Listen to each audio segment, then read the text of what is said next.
Right. Okay. Well, this is week 5. So what we'll be covering today is big data related to security, and we'll especially focus on Splunk as a package that many companies are moving towards. If we detect a large growth in demand for our graduates and for people to work in the industry, it's around SIEM, security incident event management, especially around the analytics to do with aggregating logs together. Okay? Because an intrusion will show itself in many different places across the network, and you'll see the trail of evidence happening, you'll see the infection happening, you'll see the data going off, and then you'll see the cleanup process. So SIEM is becoming a very important area just now. Okay, so we'll do the same. I'll give you an overview. Theory first.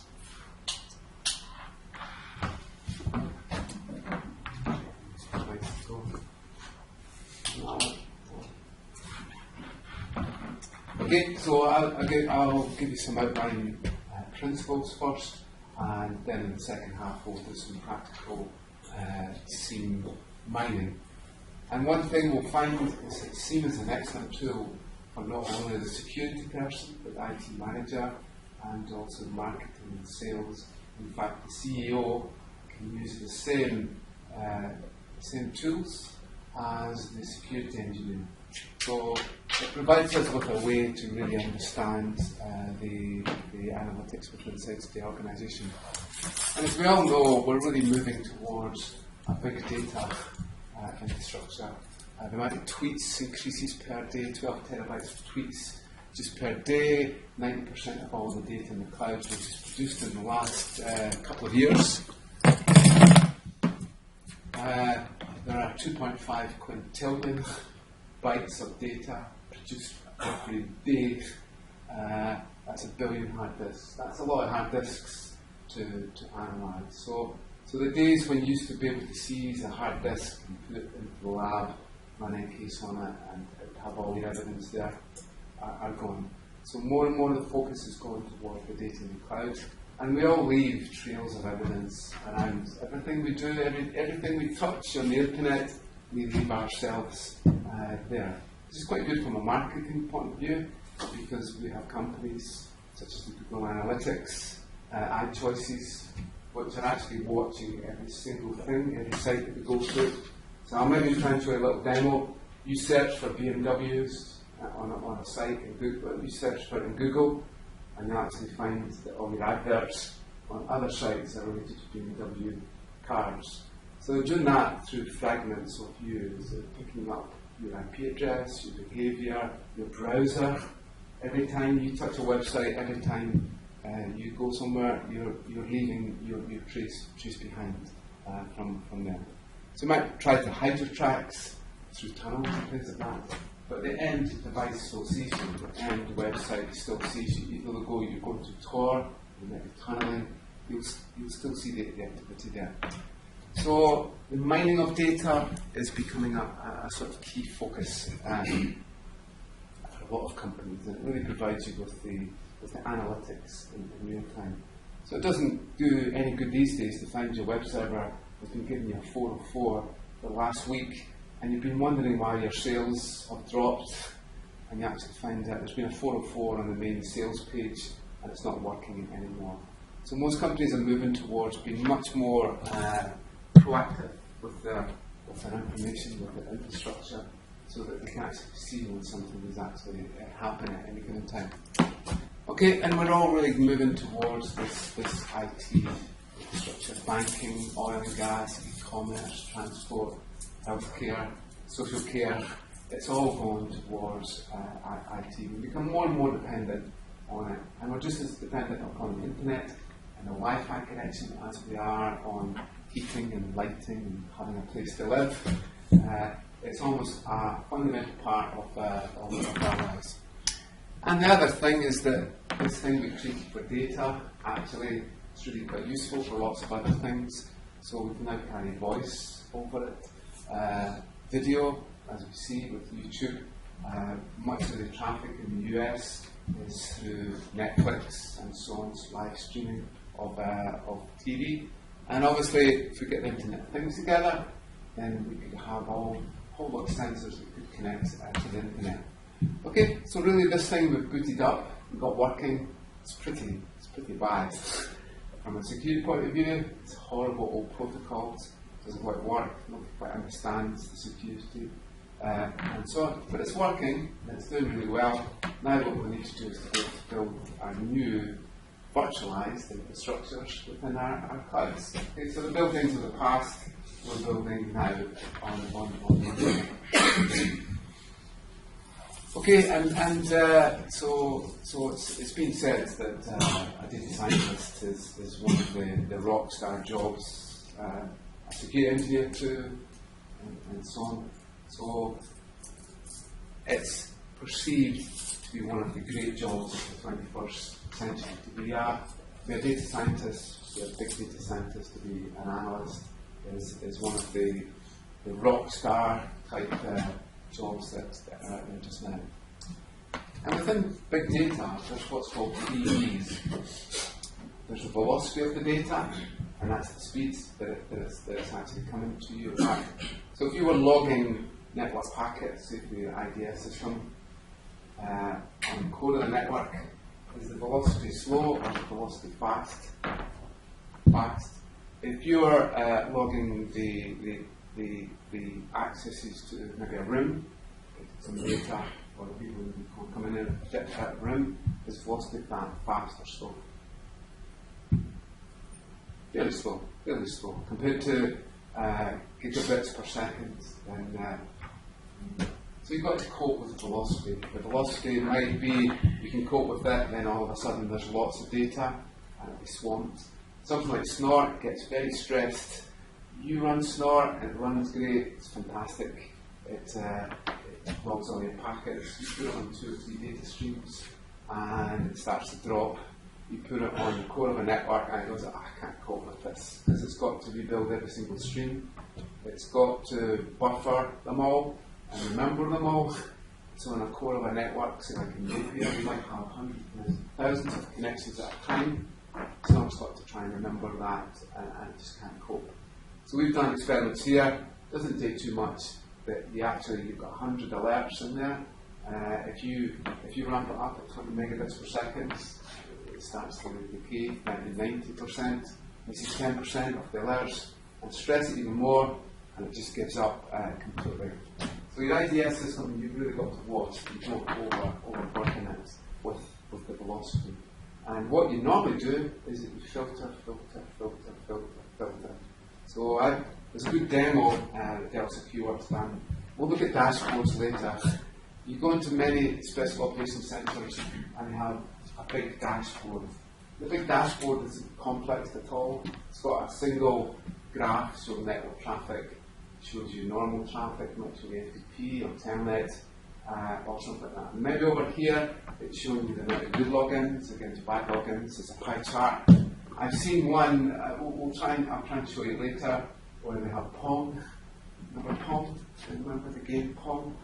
Where you have a paddle and you've got to try and defend. It's like ends. You move the back like that.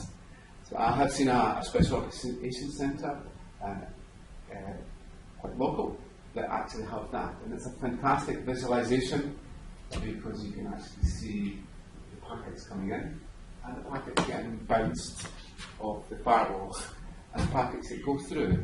And you can see a denial of service quite easy because all of a sudden all these little dots come in and the firewalls go bing, bing, bing. And you just need to look at it, you go, that's it. And you'll see the people who work there, they go, there you go, that's a denial of service. And that's a Hydra scan. And that's something else. So the presentation of big data is so important. And the creation of dashboards, the simplification of it. If you look at something like Chernobyl, Chernobyl happened because all the alarms, the pump went, a fairly minor pump stopped working. alarm went off. If you look at the dashboard, alarm went off, pump. But what happened was that all the other alarms went off. So the pressure built up and the temperature built up, and the operators, all they could see was flashing lights, and everything went off. So we'll find a good thing with your alerting is to filter down, get rid of the rubbish, filter down, because you've got lots of false positives triggering all the time. Filter down, and then filter down again, and filter down again. So the demo I've seen, you'll start from something. If you were to monitor the outside of your firewall, you'd be very scared. There is so much spam and things that come in that you don't see. If you want to monitor that side of it, there is such a lot there. So if you want to get an IDS system that's triggering on the outside, you would never see anything from there. There's just so many things. So on the inside you'll have some, and then you'll filter them down to maybe, say you started with 1 million a day, you'll take them down to 100,000 by filtering. They're still important. They're still important, so you keep them because you might go back to them. There might be a trail that takes you back. So you filter them down. You filter them down to maybe 100, and then you're only seeing 10 at any given time. So the 10 you're seeing are the ones that are rated the highest in some sort of way. Some sort of risk, color coding, and so on. But all the other ones are still there and are all logs. So if you have to go back to them, then they're actually still there. So the velocity is very important in there. And you've got to be able to cope with the velocity. So we often have what's called an agent-based system, and we use things like SNMP traps. We use our little agents on all our devices to do things. So you might have an agent running a Cisco router that's monitoring the temperature of it. You wouldn't believe it, but one of the things that will cause serious outage or serious problems is when you melt your equipment. It might seem a bit strange, but you can melt your servers. If your air conditioning goes, you will melt your servers, you will melt your backup, you will melt tapes, and so on. You'll cause real damage to the infrastructure. So then we've got the volume. Obviously the volume can be massive in terms of our logs. At one time we used to put the data into relational databases, into tables and things like that. We used to structure it. These days, with NoSQL and flat logs, don't chop up your data. Keep it in its core format, because you never know how you're actually going to use it. So we'll find later when we look at Splunk, Splunk just takes whatever record it wants, and it goes, oh, that's a Wireshark trace, that's a Snort trace, that's an Apache web server trace, that's an IIS, and it knows how to chop it up into elements of it. The minute you try to segment it, you've kind of lost the linkage from there. So a lot of what we focus on now is to just go for the core log and actually keep it there. Can you ever be certain that what's in the log is correct? You always take it that I've got my Apache web log and I can see somebody logging in there. Should I take that as credible? I pick off the IP address and say, well, they must have logged in then. To give you an example, so you have the PlayStation Network hack from Sony a while back, and Christmas too. So what happened was that George Hawkes cracked the iPhone, and he cracked the PlayStation Network. He published the keys online, and Sony went for all the social media and asked for every IP address who accessed his video online and who posted comments. So you can see your logs are like gold to any investigator. YouTube didn't give over the IP addresses, but it's quite scary that if you watch something on YouTube, you access a web page, then there'll be a log somewhere that will identify you in the log, your browser, all your details and things like that. So logs are like gold to an investigator. So you take it for definite. You take it for definite that what appears in your logs is correct? No. Who's the one person on the network that could compromise those logs? Who's the most likely person on the whole network that could doctor? It's unfortunate I use the term doctor because Hal Shipman doctored his logs when he killed his patients. He used to go back to the office, put the timestamp back on his computer, and then he put the record in. It was only when they looked at forensically they could actually see that he was changing the logs, changing the timestamps, and so on. And we could trace that from there. So who's the one person, apart from the doctor, who could modify the logs? What is it?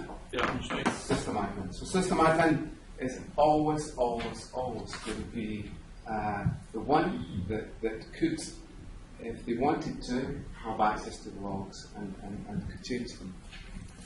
Okay, so we have volume. But data isn't a problem anymore. You can get terabytes of data very cheaply on Amazon or in Dropbox. Whether you would want to store your logs on the east or west coast of the US or somewhere else, then that's obviously an issue for your company. Few companies have proper auditing of the cloud provider.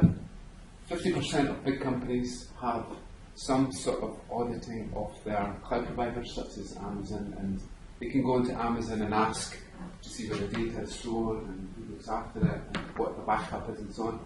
But something like 5% of SMEs, small companies, only 1 in 20 SMEs actually have any auditing of their cloud providers. So they can't say who's got access to my data, where are you storing it, where's the backups, are you sure it isn't going via this country, and so on.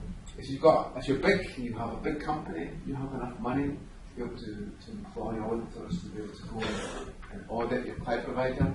And many companies will pick a cloud provider up the road. So they can go and knock on the door and say, that's my server there, that's great. And who's stored here? Do you lock this all the time? And who's got keys to that? And do you look after your employees very well? And do you have my company's site that admins can go on and post keys and passwords and stuff? Do you have that? Can you talk about that? Do you really look after your people? Do you vet them? If I contacted you on LinkedIn, would you connect to me, even though I was a dog? That's the kind of things that you would ask. So it's a strange world as we move to the cloud. But volume isn't really a problem from an expense point of view. If you have to buy disks, it's expensive. So we're just buying lots of disks just now. It's quite expensive. It's amazing how much it would cost. £200 for I think a 2 tera disk. You've got to buy a special one. You don't buy the ones that you get map on. These are special disks that you just want to keep spinning all the time, and they're quite robust. £200 per terabyte. So it doesn't take much to. Well, it's very costly to build up a big data infrastructure. But it's important for us because we need to keep our data here. It wouldn't do any good for you to be doing your testing, your Kali, and Amazon. It's illegal. You're not allowed to do it unless you've got the tools we use. You aren't really allowed to use generally on the cloud. So volume's not a problem. And veracity. What is veracity? Well, I've got that there. It's trustworthiness. So you've got to watch. If you're gathering things and it's a bit dodgy, and you're getting things from a log that isn't quite correct, it's giving you errors, it's forever generating things that are wrong, and then that gets aggregated, then you actually think there's something there and there's nothing there. So our real challenge in big data is to define what's really good, what's correct data, and what's incorrect data. So we normally tag our data to say that this is good data and this is a bit strange data. It's a bit like hearsay. So do you trust someone? Yeah, the chap next door hasn't paid his tax. Do you trust that person? Or do you trust that you can go online and have a look to see if it's submitted their tax form? That's the difference in trustworthiness. So the great thing with big data now is that we can use the logs in many different ways. So we can use it for a management report, so we can automatically generate for the CEO the number of alerts that have been generated. We can also generate things like usage of our website. So if the CEO says to you, does anybody use Opera? We're spending a lot of money focusing on Opera as a browser. Tell me now, today, this hour, how many people have used Opera? None? Oh, kill Opera then. How many people have used an iPhone just now? Oh, there's 40% of people that have logged into our site are using an iPhone of version 5, and so many are using version 6, and so many are using Android. So you can produce very clear analytics from your logs. Then you can look at your sales analysis, you can look at your targeted marketing. Is it working? We put a new widget on our site. Are people using that widget? How many people are using the help just now? How many people click on buy but don't actually click on cart? And how long do they dwell? The average time is 2 minutes. Oh, that's too long. Let's sharpen our act here. Let's make it 1 minute. You can tell all that purely from your web logs. And then we can look at trending. What's the time of the day that we get most hacks? In the evening, the weekends. When do we get most sales? 9 o'clock, and so on. So we'll spin up lots more image instances on a Monday morning at 9 o'clock, because we know, and we always know, that on Christmas Day, then we need more servers, because we have, from the past, this is what we've needed, and it's been growing at 10% and so on. So it's quite an amazing infrastructure. Purely from your security logs, you can actually build a picture of the whole company, and you'll keep your marketing, your sales, your CEO, your CTO, all quite happy with lovely little reports that actually show charts that actually say something. And everybody in the whole company can have a different dashboard if they want, and you can all see different things at different times. A network engineer is more interested with bandwidth and throughput, and maybe the protocols that are being used, what's the ones that are not failing. Security engineers are more interested in the bad passwords, or the sins on the network, and so on. But it all comes down to dollars and pounds. Companies have an objective, they're trying to make more money, more profit, and so on. So you always should tie security with returns. Okay, it's an investment in not losing brand reputation, and so on. But with SIEM, you've actually got the opportunity to say, if you put a SIEM architecture, then we'll make you money, because you'll be able to understand your customers much better. So it's a really easy sell, costs a lot of money, but it's an easy sell. Easy sell. We'll tell you exactly what's happening in your company and so on. What area, what city in the world gives us most sales today, on a Tuesday, on training? And when there was an earthquake next door, we can aggregate logs from lots of different areas. And the companies who will succeed will be the ones who use big data, and the companies that won't will be the ones that won't. Okay, so it's happening all the time. Every time you go to Tesco's, you're using. Do you have Tesco club cards? Does anybody have them? I don't. I'm going to put a tattoo in my head that says I don't have Tesco club cards. I just get asked, and I get asked for it again, and again. It's like when you go to get money from the bank. It says, "Do you speak English?" Yes. I'll tell you once. I speak English. Hello, I'm in Edinburgh. There you go. Why do you keep asking me again and again? Surely you know that I've got a bank account, and it's a good guess. Why do I have to press this extra button? And do you want a receipt? I've never asked for a receipt before, so don't ask me. Why does it not know me? That's the kind of way that data is good for me. Every time you use your Tesco club card, they don't do this for charity. They do this for a reason. So they know that you buy beer on Friday nights and a certain type of beer and so on. So they know exactly when the peaks are and who's buying what your gender is, your age, your height. It's all there. It's all going on in the background. and Google are doing it, and everybody's watching you. I hate to, it's a spooky world. Everybody's watching you now and trying to understand you as a person and to target. So you could call it phishing, spear phishing, if you want. But they are going after you and trying to understand you as an individual. So rather than send out an advertisement for BMWs and send it to everybody in the area, I'll pick off the people that I know their service is coming up for their car. I know that they have this salary, and I know they live in this area, so I'm going to pinpoint this BMW garage, and I'm going to get them linked up, and so on. So it's all happening in the background, and it's all driven by data. And we kind of lost. We thought we were great, and computers were pretty dumb things. And we thought, there's no way they can do things fast, that they're good, but they can't really think properly for themselves. And then we are so abstract, we can do strategy, we're quite good at war. Computers could never fight against each other. So we can never switch on your computers at different countries and say, have a war together. That's not going to happen.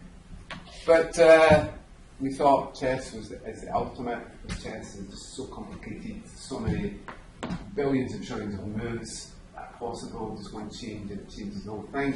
But only if you think longer term with strategy. I'm going to sacrifice my pawn to you. That's a really stupid thing to do. Go and take my pawn, and the computer would take it. You go, haha, I've got something over here, and you think that's great, but actually it's not, because in the longer term, then I'm going to win. So it's great, and we won for a while, but then Deep Blue came along and beat Kasparov in 1997. I thought, oh, that's terrible. That's really bad.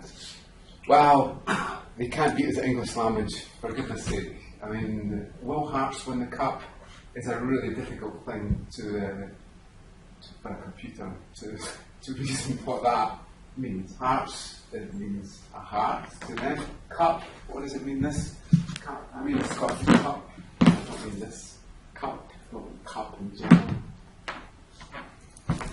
Do I mean for the all the time, or do I mean next week or tonight? The English language is shocking in terms of its structure. So that's our secret language, and we don't really want computers to know about it too much. But they have, and they're now looking at sentiment analysis, so there's a whole lot of Twitter analytics that go on. So when he did that wink there, was that him being sarcastic or not? So there's a whole lot of people really analysing what we say on Twitter and so on to try and see if we're happy. Facebook tried to do it. They set up an experiment to let's make people happy, to see if they'll do things differently and so on. If they're depressed, then we'll see what they do, maybe contact and stuff like that. So we're under a microscope, like it or not, and it's a data that's doing. So then Jeopardy, we thought there's no way that a computer could beat as a Jeopardy. So Jeopardy is to work out the question to the answer. So the answer is 1966, and the answer to that, maybe not know. 1966, what's the answer to that one? That was my first birthday. First. That's good. That could be one answer. Well, it's when England won the World Cup. That's the other significant. Hey, I'm German. That's a really difficult thing for a computer to reason, because they've got to go to Wikipedia, they've got to search the internet, they've got to find lots of different things that could relate to 1966 or 1966. 1966 could be a number, and so on. It could be something. It doesn't have to be. It could be an address of somebody. But they went and beat us. They beat us at Jeopardy in 2001. And basically, what the computer did, what Watson did, was it just waited to the microsecond before somebody pressed the button, because it can detect that the finger is just going down, and it just flies in with its best answer. So it would just keep finding. Oh, there we go. Oh, we could do that. We could say, okay, let's get in before this computer does so. Okay, let's get in there. Let's find a really bad answer. It's not going to happen. So it is a jeopardy, and so we're kind of really depressed that we're losing. And then we thought, surely it can't beat us at medicine, because it takes someone 15 years of med school and experience, and you go through your whole life and you're reading books all the time and stuff. Surely it can't beat us. And so IBM Watson beat the best cancer specialist in 2013. They didn't teach it; it taught itself.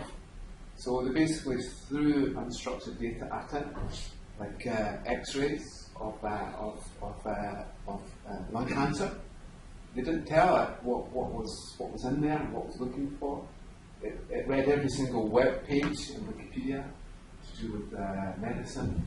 They gave it all the books related to the area, and it learned. So you can see now that really computer systems are much more powerful in terms of their analytics and what they can do.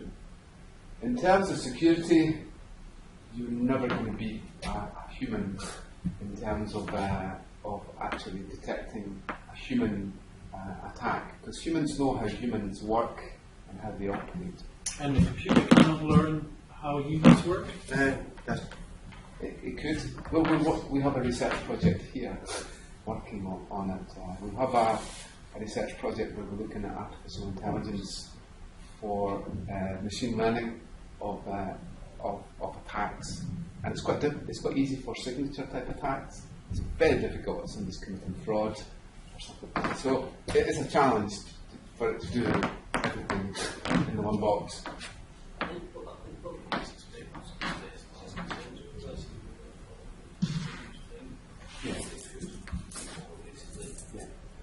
I mean, I think many people have said that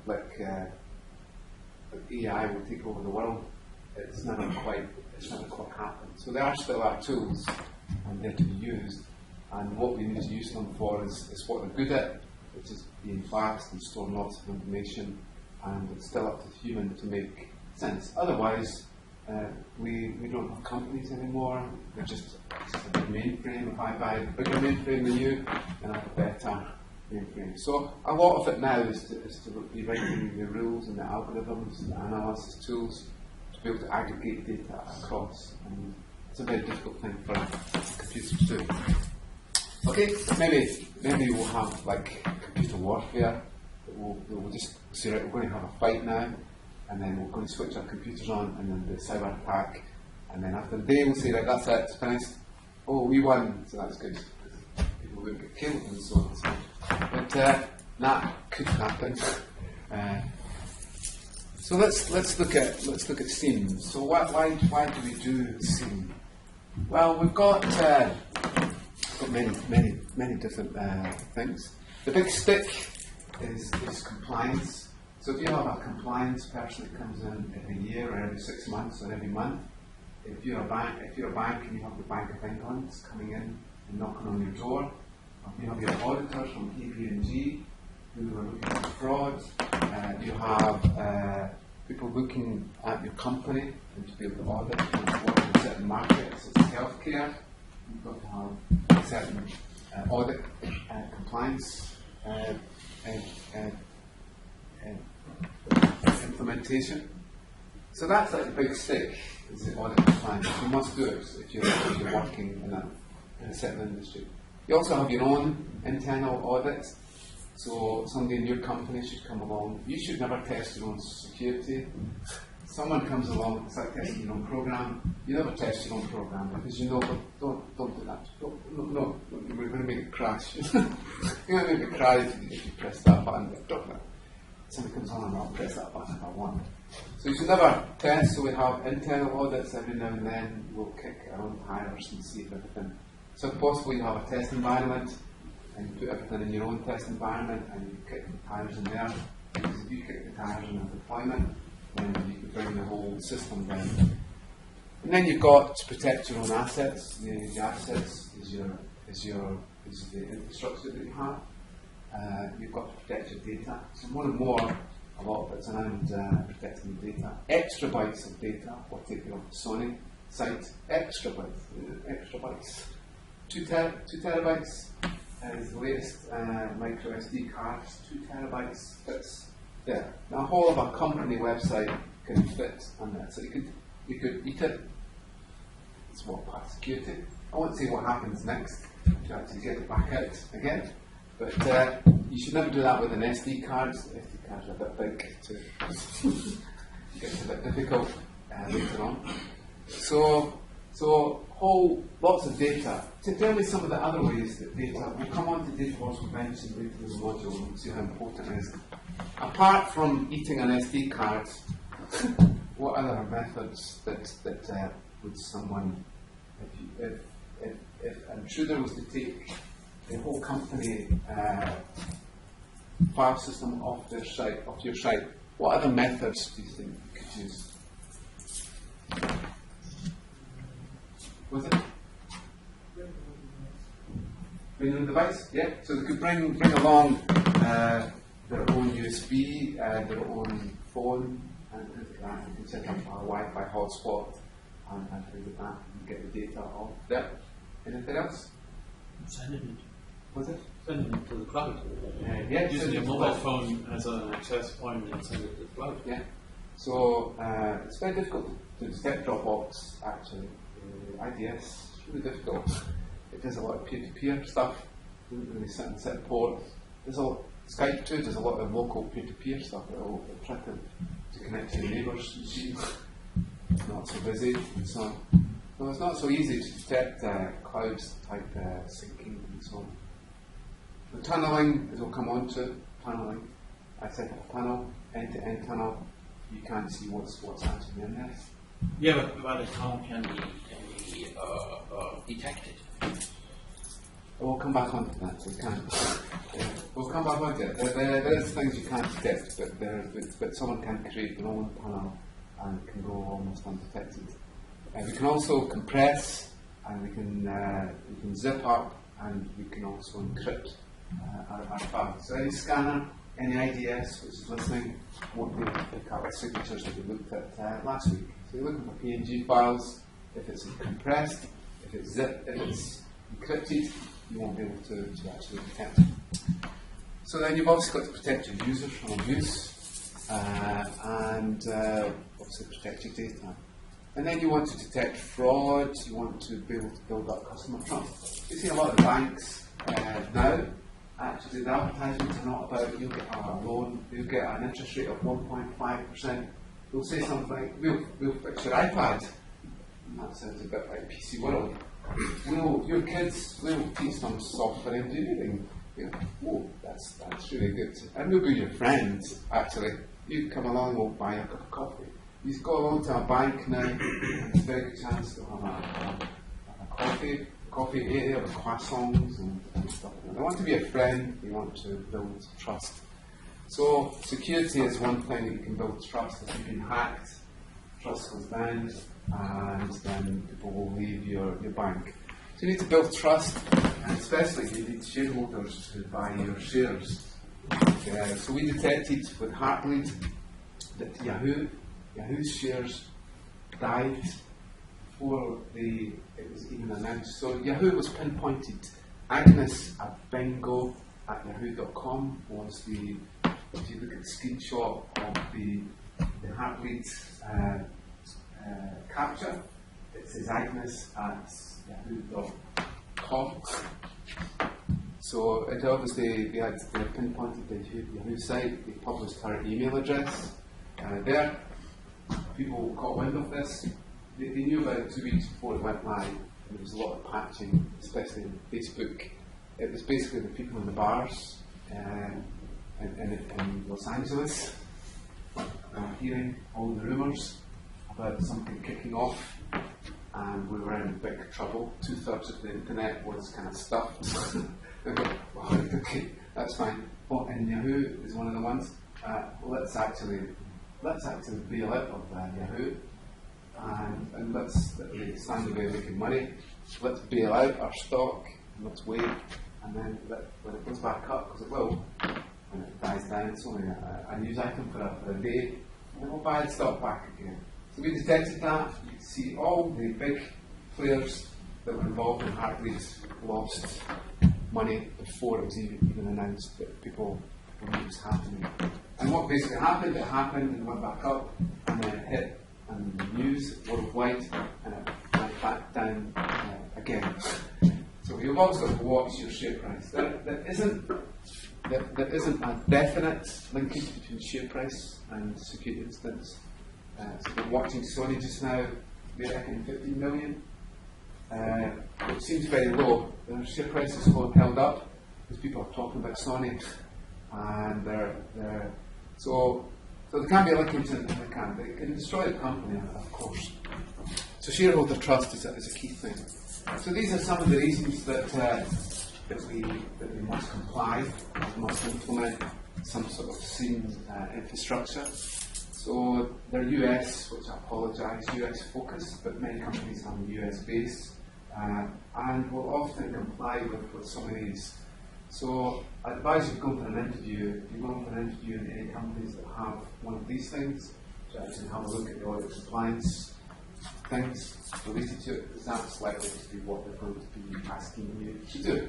The logging and security is all going to be around the audit compliance regime. So if you're doing anything in healthcare, it's HIPAA. You do a lot in healthcare, you must comply with HIPAA. If you're doing anything with so some people in the US did some bad things with fraud. They basically moved all the debt to little shell companies. Those little shell companies moved their debt to little shell companies and so on. And it's like a really horrible infrastructure that the big companies were making lots of money, but it wasn't. It was just basically hiding all its losses to these little companies. So we created Sarbanes-Oxley's, which is really there to stop fraud from happening. Then we got the Privacy Act and so on. But the Patriot Act is the one that scares many people. The Patriot Act gives law enforcement the opportunity to be able to look at data they suspect crime, with or without a warrant.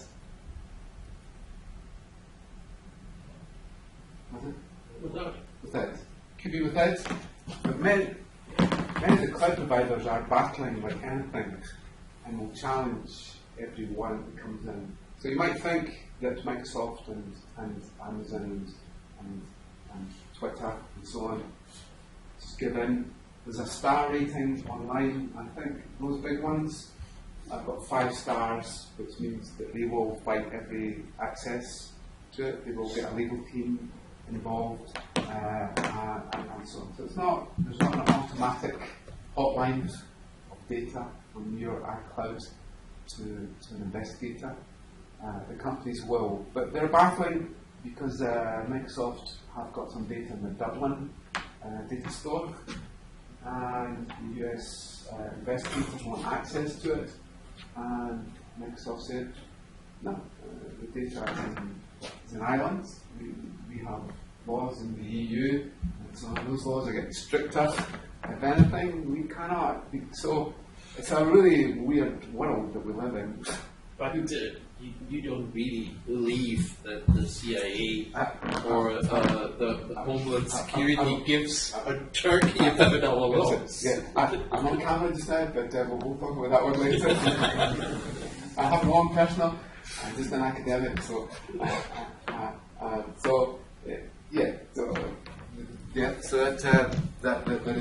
is a viewpoint for that one. In the US. Yes, does anybody know the UK? Does anybody know the UK one? RIPA. Does RIPA require a warrant? If somebody wants to look at your ISP records for the last 10 years? Yeah. Okay, so that's the difference. There's a subtle difference there that in the UK we do need a warrant to get access to those things. So it's a subtle change, but it's a big change. We had a big debate with someone who said they could detect the actual computer within inside of the house. And so we know the MAC address. So you don't, you can't. if there are 5 computers there, you cannot pinpoint exactly who in the home actually did that because of ARP, as we found out. Mac only has a local significance. They're using pretty dumb routing devices. You cannot. And we eventually got it boiled down to that it was whoever owned the contract is going to be responsible.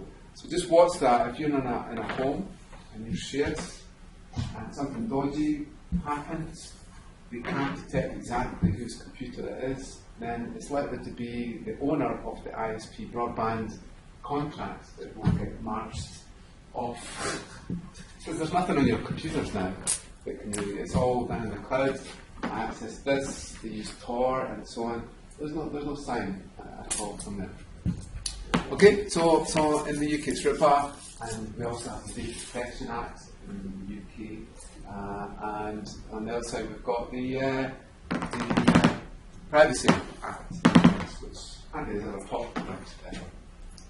So there's some sort of regime in there. And this is what can happen if really you're not if someone's set up. So nobody told Sony in 2011 that they needed to salt their hash passwords. In fact, at the time in 2011, nobody told them how to hash their passwords. Their passwords were in clear text. So luckily, companies did learn that. But this is the example of Adobe. The biggest hack so far, 150 million accounts were hacked, and these are the hashed values on the database of 150 million. And you can see the 2 million selects the password of 1, 2, 3, 4, 5, 6. If given the opportunity to pick 6 digits, the users will pick most popular password of 1, 2, 3, 4, 5, 6. Just in case that isn't complex enough, let's check the user a little bit more. Collective will never think of that one. I bet they don't think at the top line of the keyboard. That's I'll try to 1, 2, 3, they'll never think of that one. That's a very strange. So we have 1, 2, 3, 4, and then they say, well, that 1, 2, 3, 4, 5, 6 is too easy to guess. Let's go for 1, 2, 3, 4, 5, 6, 7, 8, 9. That was selected by 500,000 people. 500,000 people selected that. And that's the hash, if you ever see that, that's the hash of that one. And then we've got Adobe 1, 2, 3, we'll never really think of that one, nobody would ever think of that one on an Adobe site. Given, most users will select 1, 2, 3, 4, 5, 6, 7, 8, 9 at the end of the password, or 1, 1, 1, 1, 1. So if you actually do an analysis of passwords, most people, if they're told to select a number, will select 1. If they change it, most people will go for a 5 instead of an S, and so on, and a 0 instead of an O. So passwords are finished, they're gone. And then we can have what's called jump-off points, really, that one thing is compromised, such as the PlayStation Network, and then they find out the username and password, and then they basically jump onto the different accounts in there. So it's often, you'll see a Twitter account hacked, basically from a Dropbox compromise. If you see a folder that says your Dropbox has been hacked, then worry. So have a look at your Dropbox. If you see, we've seen many people with this folder, they go in and add that, and then they change one of the file names. And the scariest thing ever, I think that someone has been in your Dropbox from them. So if you haven't changed your password recently, if you don't go for multi-factor Dropbox, then you're really leaving yourself open to abuse. Multi-factor, make sure you get a PIN code that you put in from your out-of-band device to be able to add a new device onto it and manage the accesses to it. Okay, so it's important that you log. It's important that you understand, that you audit, and you continually refine your security. So for the one that there's a very good chance when you go for a job interview, especially if you go for a job in Edinburgh or London or a big city, you're likely to be working possibly with a fintech type company, a company who's supplying into. So although you're not working for the bank, you go to many meetings in a bank, you actually find you can see lots of contractors there. So the bank possibly can't afford skills, so there are a whole lot of companies that work with banks and will contract their staff in to work with them.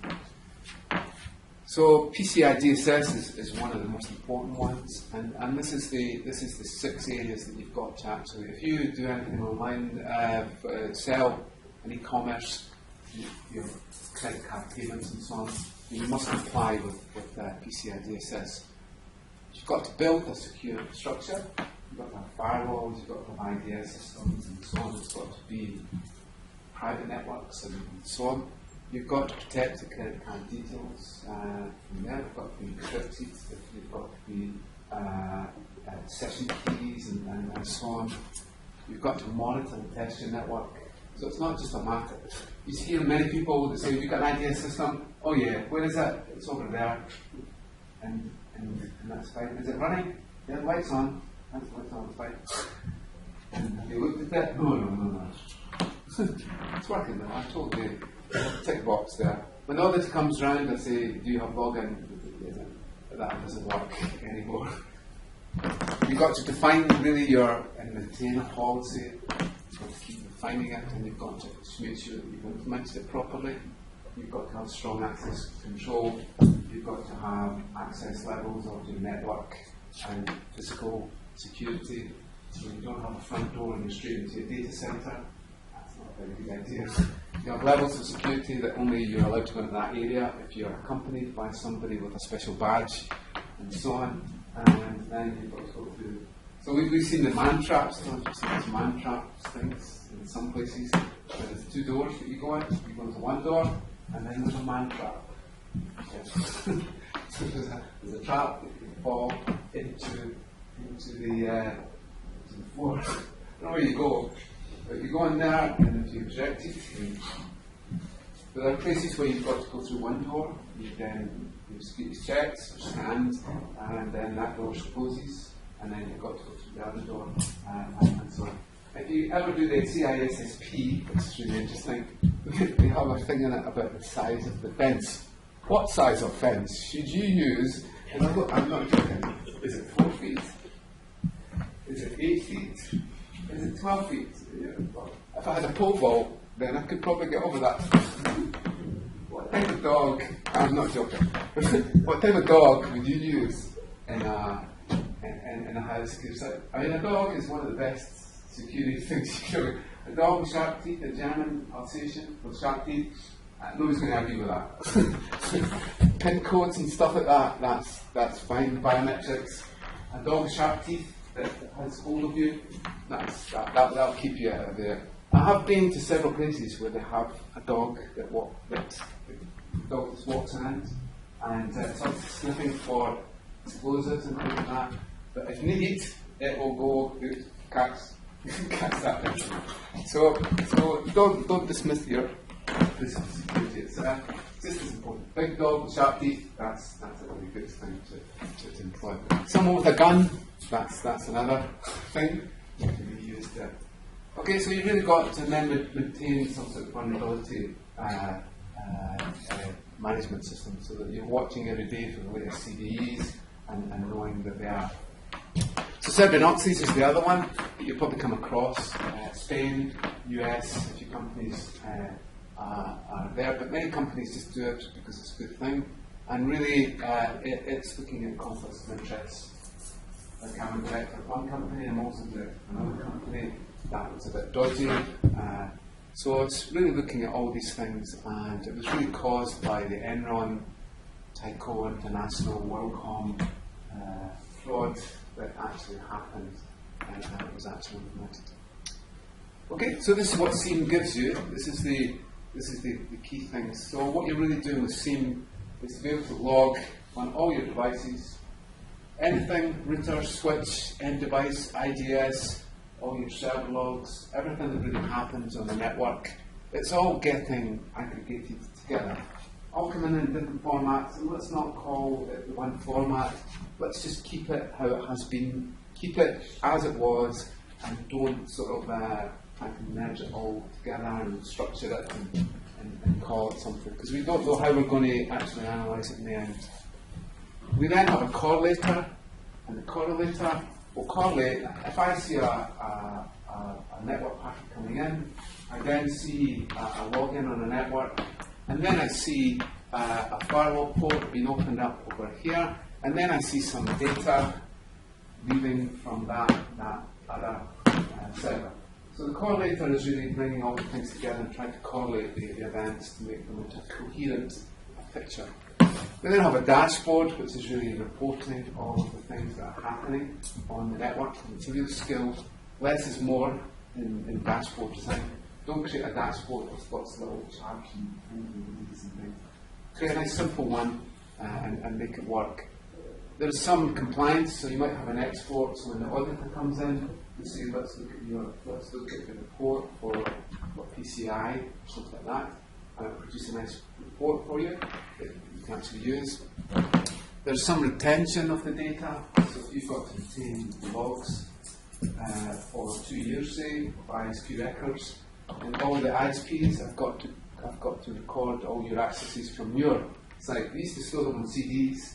I don't know if you've ever been along to an ISP type site. Have a big stack of CDs.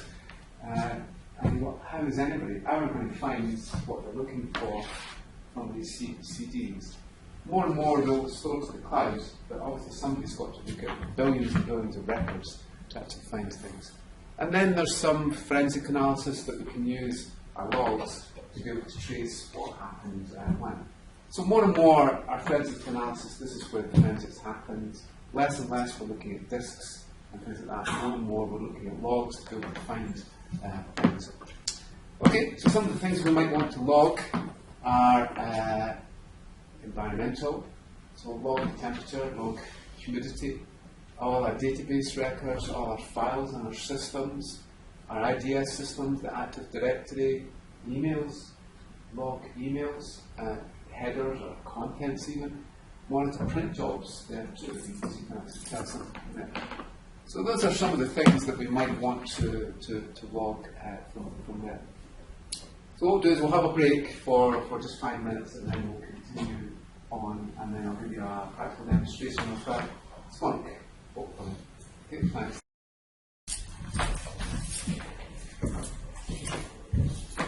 Right, so we'll quickly go through this and get on to a practical.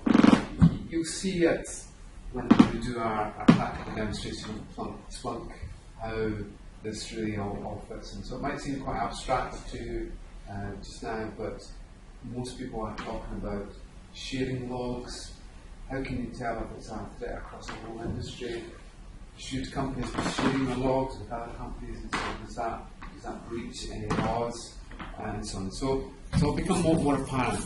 So what you do in your network is that you make sure that all your devices are logging that information, and more you put logs on. So you should be sending your logs to a syslog server. We'll do it in the lab today. Send them to a syslog server, and it's basically a Dropbox on the network for all the logs to go to actually examine. There are various levels that you can debug at. If you put debug on a Cisco router, you think you're going to get a lot of information or just a little bit. So the various levels, level 7 is debug. I can say debug level 7 on the Cisco device. Am I going to get a lot of logs on my syslog server or just a few? A lot. So level 7 is the highest. You only put that on when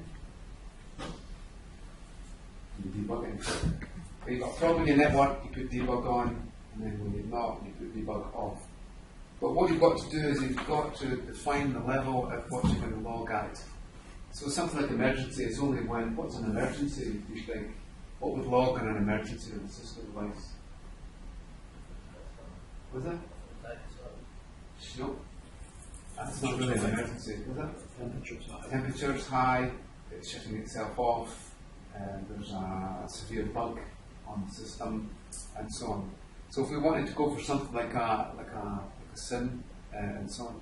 So we could look at critical or above, notifications, and then information.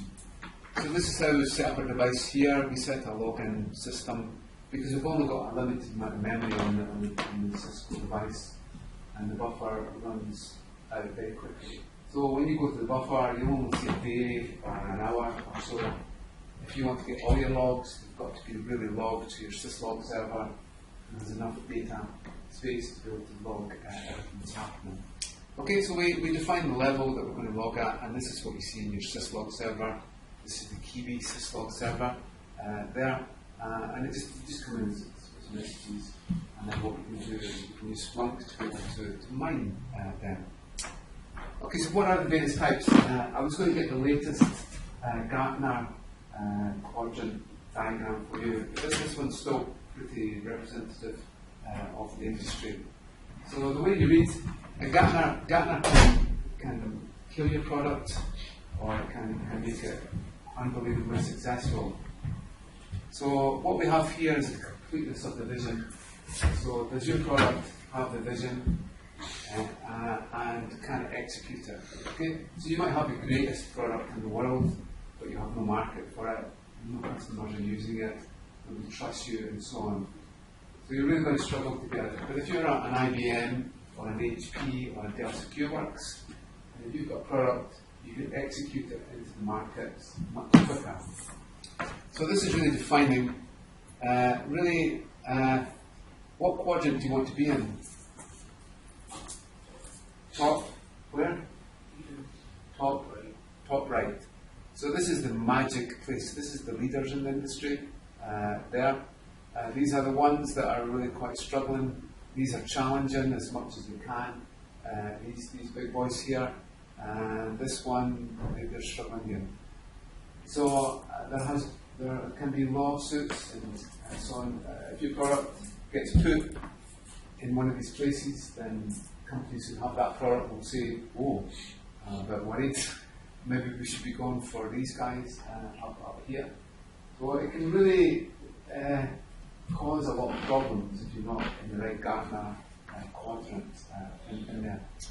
So these are the kind of also runs. There's the Nessus guys there that are in there with the terrible stuff there, Alien Vault, Trustwave, and so on.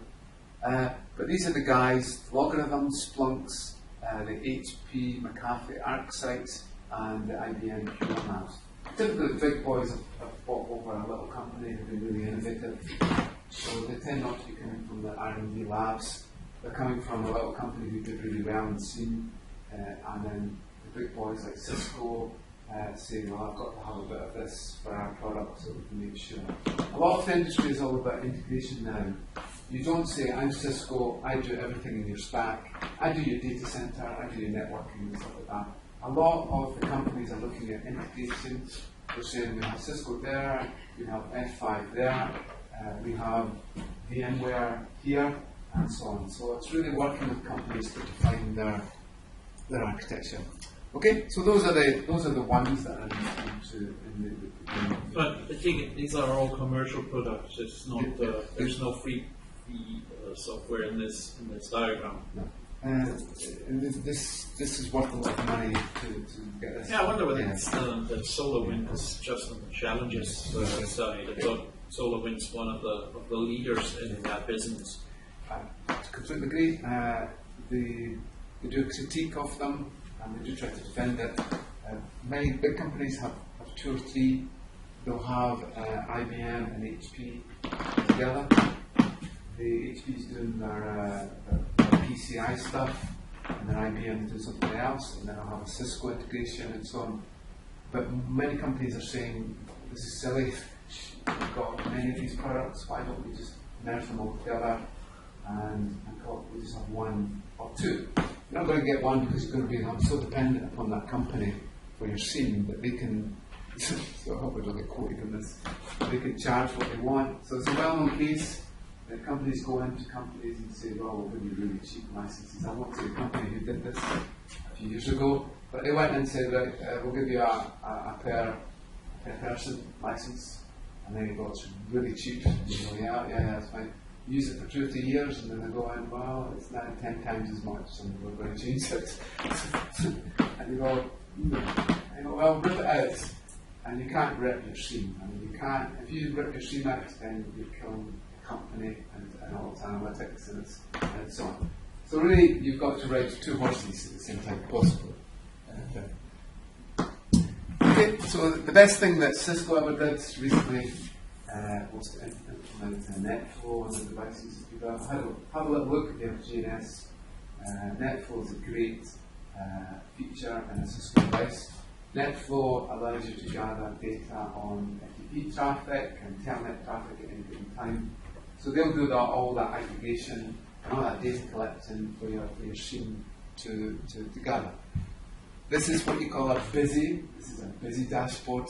Okay, this is probably a user-defined dashboard that he quite likes to. He's got these threads that he's looking at just now.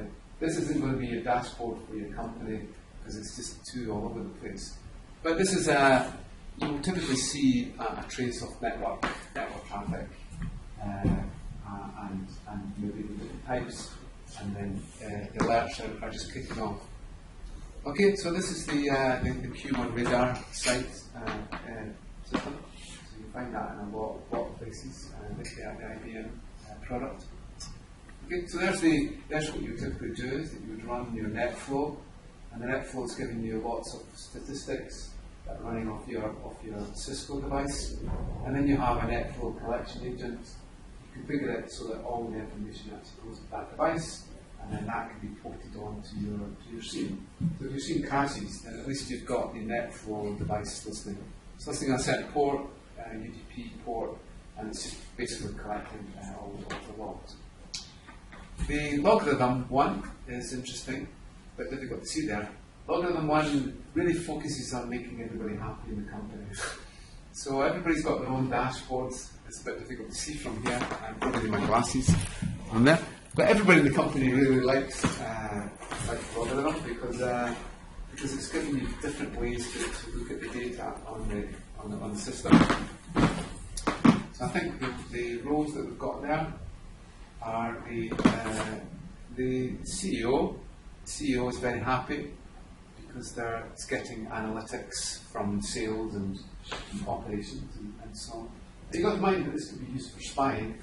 If I want to find when someone goes for a cup of coffee, actually, and when they come back, how long the breaks are, how fast they type and stuff. so this is logging. This could log everything. Okay, so we get away with it because of security. But if somebody said to you, we're actually logging what time you log in and what time you log out, and how many documents and who you access, what web pages you access, and so it starts to go to the other side. So you've really got to watch the ethics. When we look at data loss prevention, I'll go over the ethics and law about spying in companies and understanding that. But logarithm allows all these things, all your hosts and your clouds to be logged. This is all your data here coming in, and it also looks at your whole sort of architecture and your failover stuff in there into a single dashboard, and then each of the individuals in the company, like IT operations, can actually see how the devices are actually doing. Your point of sale devices, you can actually see the security person is looking at them to see if there's any breaches and so on. So it really tries to aggregate together, and we've also got our forensics capability. They all say that they're great and they produce lots of different things, but obviously they all have their own strengths and weaknesses.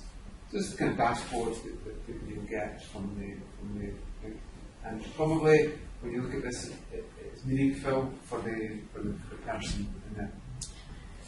But the guy that came along, or the company that came along, and just completely left field, just did something in a completely different way. So everybody was looking at network traffic. Everybody was looking at the same old network things. So Cisco concentrated on network, and they've never really had a great presence on the end device and so on. Some people in a cafe are very good at the end device. But someone came along and said, let's forget about all that. Let's just log everything. Let's say that in the perfect scenario, I'll log every single thing that you want on the network, every single device, every event that can happen, every log. you chuck it at me, and then I'll make some sort of sense of it. And I'll keep it really lightweight. I won't have fancy charts and things like that. I could do that if you wanted. But let's use your fingers. Let's actually type something in, and let the analytics do the magic. So Splunk have created this engine that allows you to mine massive amounts of data, terabytes, exabytes of data, very, very quickly. So we'll come on to Hadoop and what Hadoop does. You can set up a Hadoop infrastructure. You might have a search on something that's going to take a month to find the answer to it. You actually need a high performance infrastructure that has failover. So you just get the end of the answer, and one of your disks fails, and you've got to restart. So Hadoop focuses on it mirrors data. So if you have a failure on any one of your devices, or any one of your processors, or your disk, then the thing will continue actually on.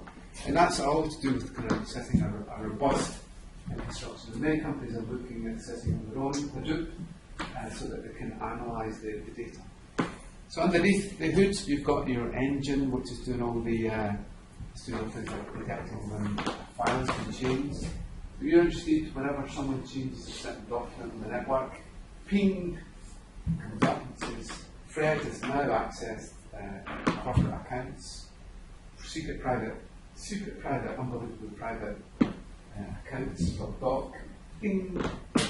And then over here, someone else has also opened up the same document, and so on.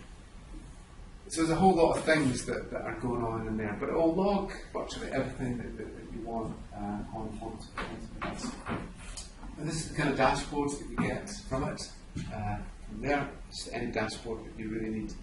ArcSight is also another widely used product, especially for PCI compliance. It's very good at compliance type things. Out of the box, you actually pick off which one that you want. So if you want Serbian oxidase, you will implement it on your ArcSight, and it will produce you all the reports that you actually need for Serbian oxidase in there. But it has the whole infrastructure there around it, and most of the time that you have you buy a box for it, but you can also run in a cloud instance. Okay, so there's our ArcSight there. So Splunk is a kind of funny one. So Splunk really doesn't try to take this and then build up any sort of structure.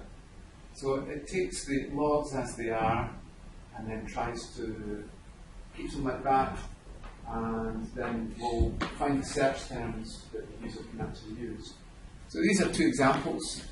So this is your Apache log for your website, and then this is your IIS log. So if you look at the log from my site, it's quite depressing. There's pesky little bots come in all the time, and they're running some crypto stuff. So somebody somewhere wants to crack some HMAC, and there's a little bot that comes in and tries a little cipher automatically. So you might think users are the only ones that can press buttons. Actually, the little bots come in and do a little post. They'll post something into a page, and then press the button automatically, and then get the answer back, and you'll do it. So the logs themselves will be fairly disparate, but in there we can pick off some key things. So tell me what information you can see in there that we could use.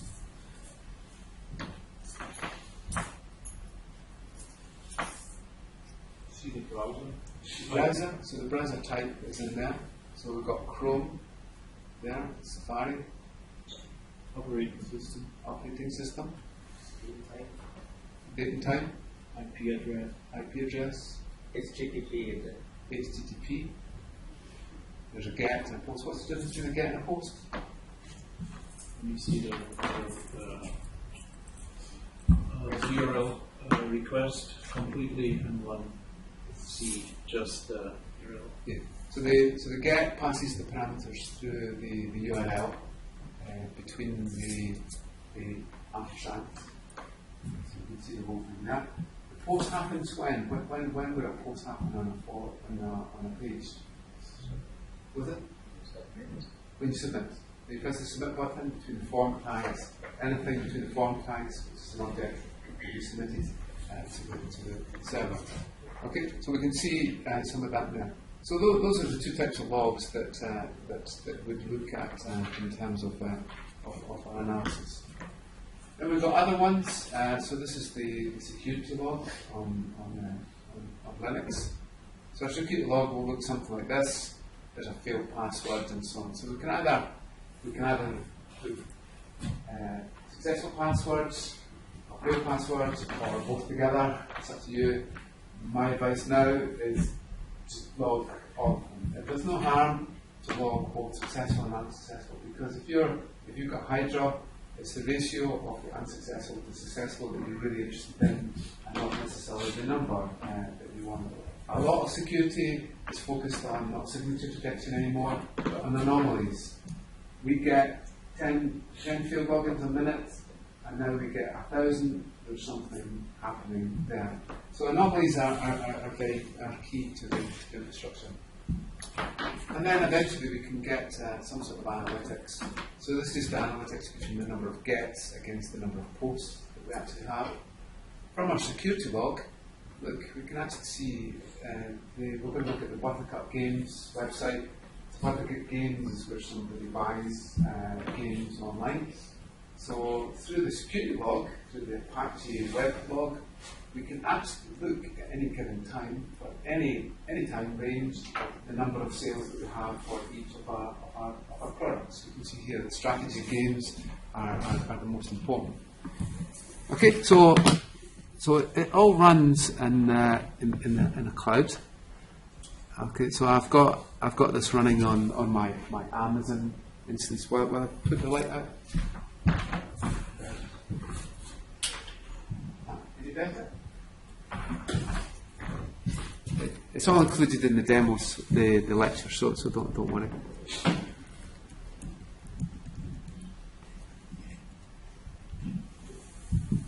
Okay, so Splunk is a perfect example of how to keep things very simple. Don't complicate things. Make it really easy for somebody just to go forward and add machines, add data and stuff like that without complicating it. You don't need a PhD to do this. It should be really easy. So you'll see it's all very much lightweight. You can create your dashboard there. We can add our data in from here. And you can see the different types of data that we've got there that we can actually import. We can go for our web, Apache logs, IIS. We can go for databases. There's MySQL and Oracle.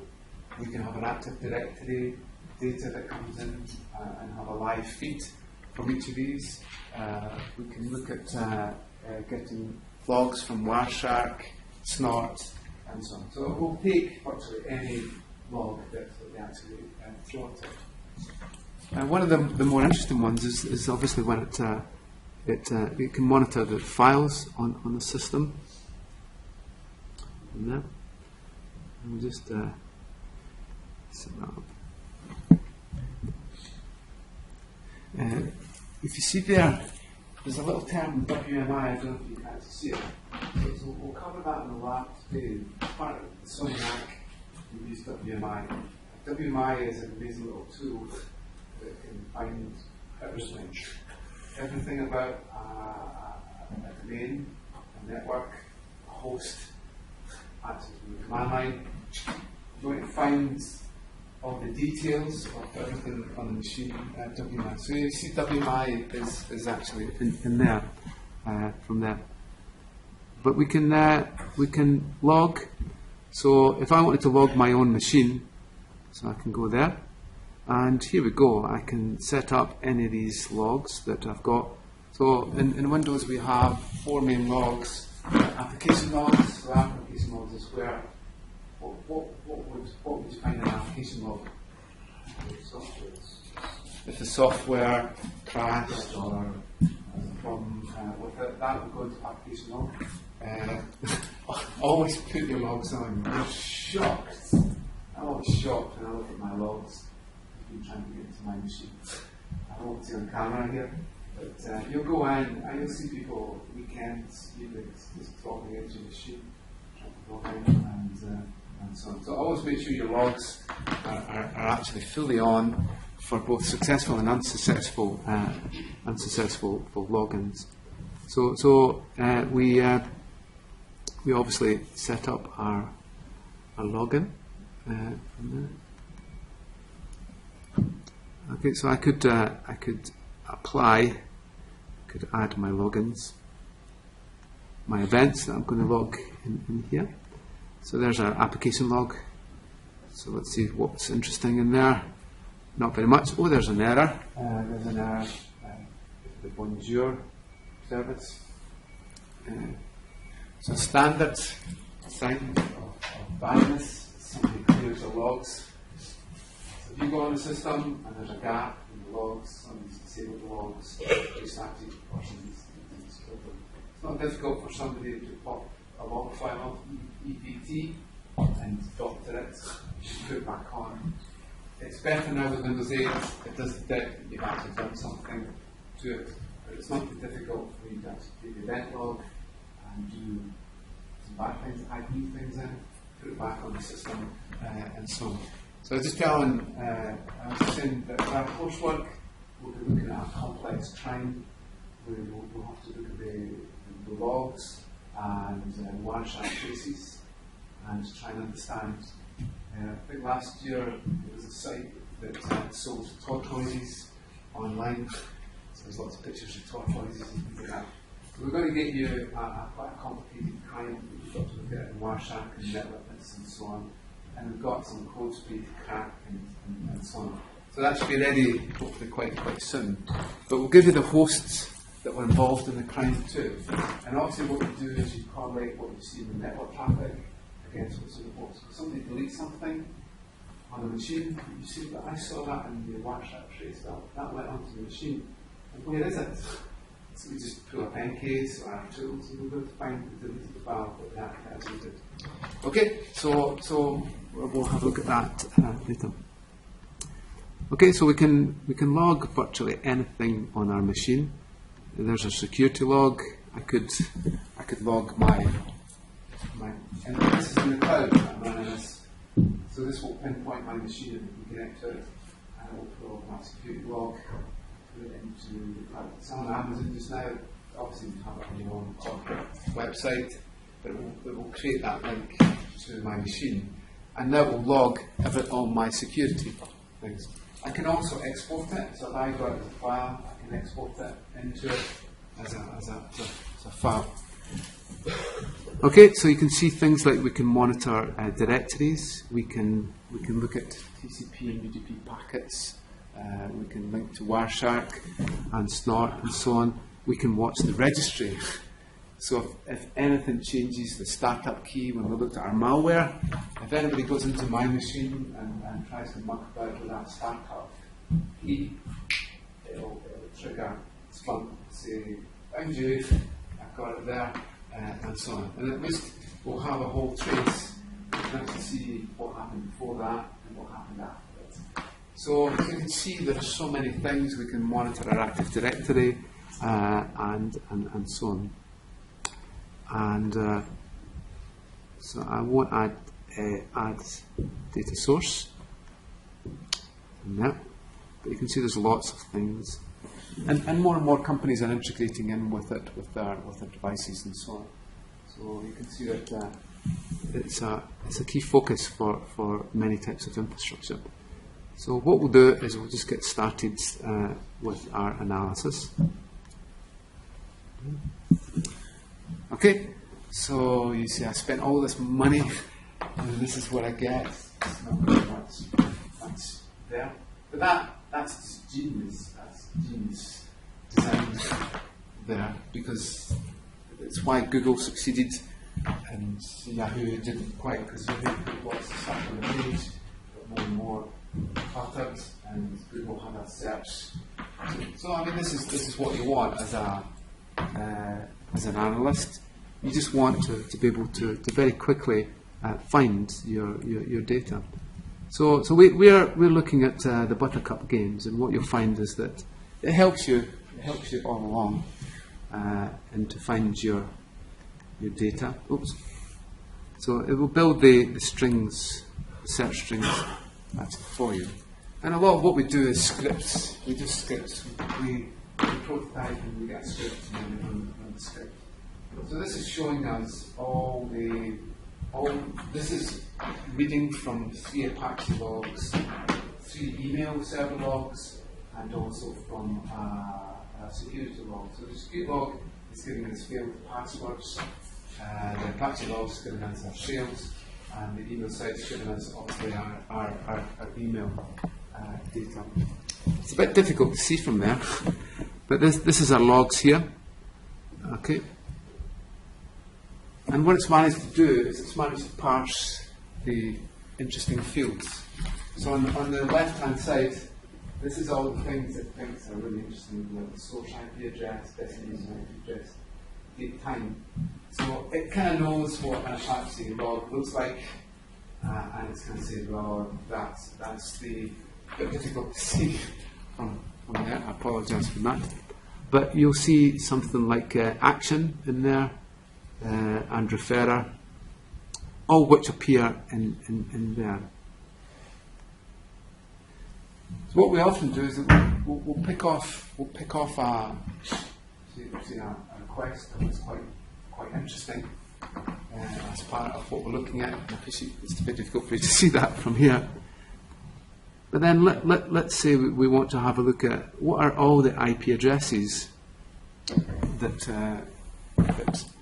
in the data in there. So you can actually see that from this, the top IP address is 87.104 and so on. So very quickly you can actually see the top IP addresses for the accesses for packets with Buttercup games and them. You can see the most popular IP address straight from there. If we wanted, we're quite interested in this machine. Let's actually have a look at all the accesses that machine actually made on the site. So this should now have every single access that machine actually made. And you see here the script that we've actually created gives us that. So we can copy and paste. We can put in another IP address that we're actually interested in from there. But it becomes more interesting when we look at something like the user agent. So the user agent gives us the information on the type of browser that is actually used. So in this case, it's difficult to see it from there. The most popular web browser is Internet Explorer. Also, it's Mozilla 5.0. Sorry. Is the light still on? Yeah, it's red. And then we can see here's our Safari device down there. So very quickly you can actually mine in and actually find your data. See, there's been a lot of accesses from Mozilla, and someone would say, how many accesses have we got for Opera? You can see there's virtually none in this example here. Okay, so it's through the mining process that we can actually find out all our data. So if we wanted to look at the different methods between get and post that we've got, we can very quickly analyse that from there. From a secure point of view, obviously we're really interested in whether when we get something like an error or if something is severe. So let's mine for that. Just get this away. Get that back.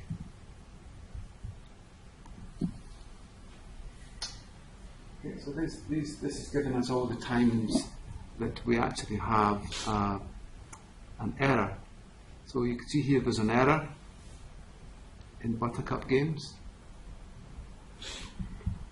If we want to just look for severe, there's none with severe there. Okay, so where it becomes interesting is that is that we obviously have status codes, and status codes often give us the pointer as to when something is either going right or going wrong. So what is an action 200 in this case? So I've put action equals 200, so you can see from there. If I put action 200, what will that be? Okay. Is this okay? So everything's fine, so we can actually have a look at okay. Okay, so that's all the times it was okay. How would I search for whenever the user didn't find the page? 404. 404. Okay, so these are all the accesses for 404 then. And then you can actually mine down to be able to see if you can find the addresses or the pages which were what was the file, what was the action. In this case, it's the action that caused the 404, and you can very quickly pinpoint that. How do these use Massive. Absolutely taken over big time. The only criticism of it is it's expensive. If it's not Splunk, then it will be ArcSight or Q1. So you'll find one of them, and we know the companies are using the different types. So if you go for a job interview, find out what SIEM that they're actually using, and see if you can find out about that. The rate is taken off massively because you can use Splunk in the same way. If it's your customer data, you talk customer data, that it couldn't care less really what the format is. It's one of the top 10 most innovative companies in the world, I think. See, if you look at the most innovative, the company that's really changed the industry, does that answer your question? Yeah.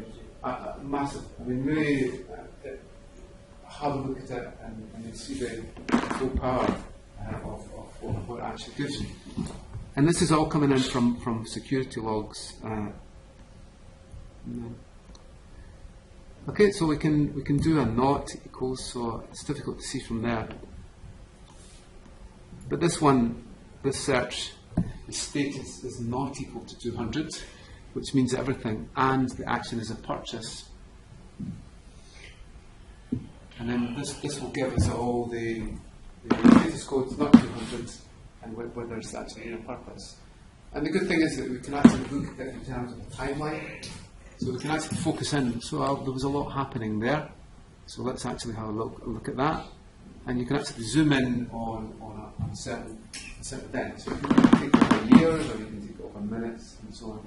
And generally what you're doing, just like when we're using Wireshark, you find first thing of something. So you know that somebody is coming in from a certain IP address. You'll search for that gives you a pinpoint, and then you'll then jump off to find the other information from there. So let's look at the charting. Then for the charting,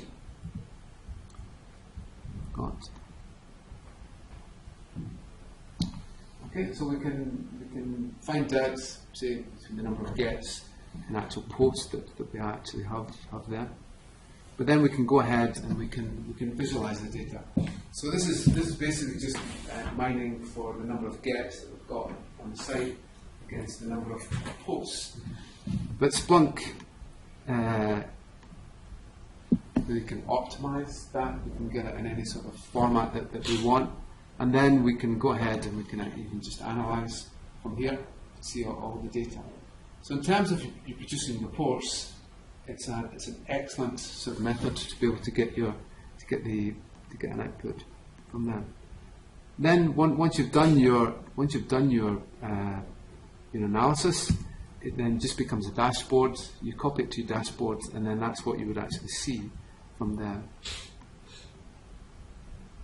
So this is the one, the search, which allows us to search for the category ID.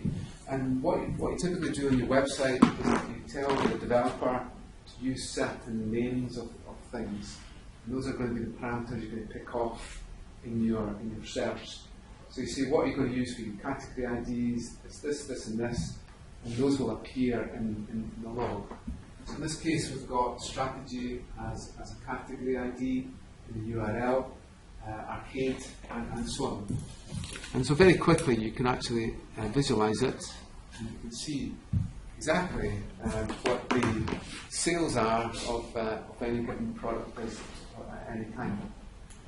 Okay, so it's difficult to really see the impact that this is really having in the industry, but really it's a massive change for many companies, and really the data infrastructure, the data architecture, processing of data is becoming a key factor. If you look at many of the jobs in the security industry, they are around data analyst type jobs, really looking at data that's coming in and trying to make sense of it. Does anybody have any questions at all? How expensive?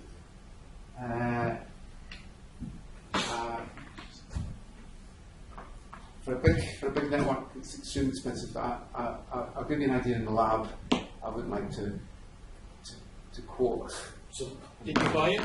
Was it? Did you buy it? No, we have an enterprise license. You can apply to them, and they'll give you 5 gig a day logging to play with. They also have a cloud instance that you, in a sandbox, that you can actually go with.